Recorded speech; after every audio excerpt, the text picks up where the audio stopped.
Il est un lieu en Bretagne, où la légende est plus épaisse que la brume du matin. Une forêt où les chênes ont vu naître les druides, et où les sources miraculeuses murmurent encore des prophéties.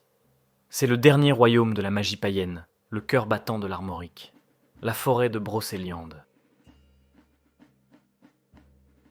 Je suis Louis Brache et vous écoutez Légendes de France. Nous poursuivons notre exploration des contes et légendes bretons. Avant de commencer, je vous invite à noter ou à liker le podcast si l'émission vous plaît. Ça aide beaucoup au référencement de l'émission et à ce que ces histoires touchent le plus grand nombre.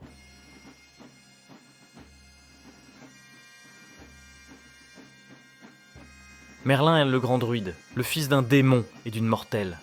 Sa barbe était broussailleuse, son bâton noueux frappait le sol à chacun de ses avertissements, quand un chevalier était à un point de bascule de son destin. Il était l'enchanteur, le conseiller des rois. Il voyait le passé, le présent et l'avenir, lisant le destin dans le vol des corbeaux ou l'ondulation de l'eau. Il commandait aux pierres, parlait aux bêtes et guida le jeune Arthur vers son trône. Il était la sagesse incarnée. Mais son sang mortel avait une faiblesse, l'amour, celui d'une fée, Viviane, la dame du lac. La belle, douce et terrible Viviane. Elle était la fée de la forêt, la dame du lac. Elle était jeune, curieuse et belle comme l'aube. Elle était la magie pure et sauvage de Brocéliande.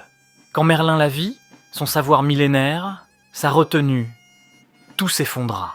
L'homme qui conseillait les rois redevint un homme. Il oublia la table ronde, oublia les guerres, oublia l'avenir du royaume. Ils s'aimèrent d'un amour total, magique, alors même qu'Arthur avait besoin de son enchanteur. Pour Viviane, Merlin accomplissait des merveilles. On raconte que pour plaire à sa jeune amante, il bâtit au fond du grand lac de Compère un château de cristal, une forteresse étincelante, invisible à tous les yeux mortels, sauf aux leurs. Ce fut leur refuge secret, un palais d'illusions bâti par l'amour. Ils passèrent leur journée à marcher dans ce qui allait devenir le Val sans retour. Viviane, fascinée par le pouvoir de son amant, désirait une chose plus que tout, apprendre ses secrets. Elle implora à Merlin de lui enseigner sa magie, et ce dernier, aveuglé par l'amour, accepta. Mais pourquoi Viviane voulait-elle ces secrets ? Était-ce seulement par amour, afin d'être l'égal du magicien ? Ou était-ce la jalousie envers Morgane, l'autre fée à qui Merlin avait enseigné les arts sombres ? Ou peut-être avait-elle simplement peur de le perdre ? Quoi qu'il en soit, Merlin lui apprit ses charmes les plus puissants. Comment figer l'air pour qu'il devienne un mur invisible ? Comment endormir un homme pour 100 ans ? Comment créer des illusions parfaites ? Bien mal lui en prit. Un jour, alors qu'ils étaient assis au pied d'une grande aubépine en fleurs, Merlin, fatigué par la magie qu'il avait partagée à son élève, posa sa tête sur les genoux de Viviane et s'endormit profondément. Doucement, la fée se leva. Utilisant la magie transmise par son maître, elle traça 9 cercles autour de l'aubépine. Elle chanta les mots de pouvoir, et l'air se figea, devenant une tour invisible, une prison sans barreaux, mais plus solide que le granit. Au réveil de Merlin, ce dernier avait l'esprit embrumé. Il vit Viviane de l'autre côté de la barrière, invisible, que ses sens percevaient confusément. Il comprit. Son amour l'avait piégé. Il tente ses sortilèges, mais Viviane a parfaitement exécuté les siens. Sa propre magie le privait de sa liberté. Le plus grand druide du monde, celui qui voyait l'avenir, était désormais prisonnier pour toujours. Et cet amour, cet emprisonnement, c'est là le destin d'un royaume.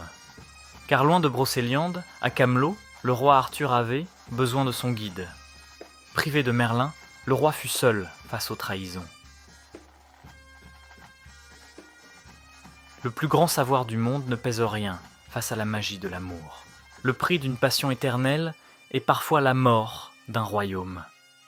Aujourd'hui, si vous vous promenez dans la forêt de Pimpon, le nom moderne de Brocéliande, vous pouvez visiter le tombeau de Merlin. C'est un vieux dolmen effondré au pied d'une aubépine.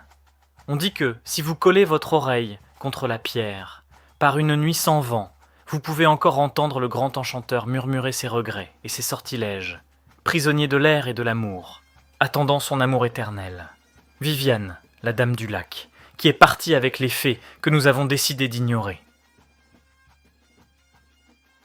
Merci à tous d'avoir écouté cet épisode. N'oubliez pas de vous abonner pour plus de contenu de ce genre. N'oubliez pas également de noter le podcast sur Spotify et Apple Podcast. Les 5 étoiles aident énormément au référencement de l'émission et à répandre ses contes et légendes français. Et si vous voulez faire un geste de plus, vous pouvez partager cet épisode à un ami. À plus tard.